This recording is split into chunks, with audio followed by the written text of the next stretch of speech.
મહાદેવર અને જય સિયારામ મિત્રો, ભોલેનાથ જીવદયા ગ્રુપ વાંકાનેર. હાલ આપણે આવ્યા છીએ વડસરના જંગલમાં, જે આવેલું છે વડસરના તળાવ પાસે.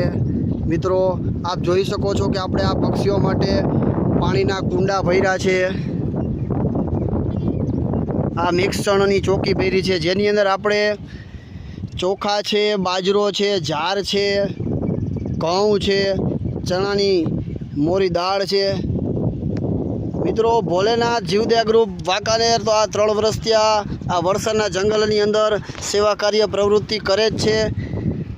આપ પર અમારા વિડીયોના માધ્યમથી સેવા કાર્ય જોઈ શકો છો અને અમારી સાથે જોડાઈ શકો છો. મિત્રો ભોલેનાથ જીવદયા ગ્રુપ વાંકાનેર 3 વર્ષ થયા આ વડસરના જંગલની અંદર પક્ષીઓને ચણ નાખવું, પાણીના કુંડા ભરવા, તેમજ કીડિયારું પૂરવું, કીડિયારું માટેના નારિયેલ ભરવા ગ્રુપના માધ્યમથી અને સાથ સહકારથી. મહાદેવ હર, જય સિયારામ. ભોલેનાથ જીવદયા ગ્રુપ વાંકાનેર.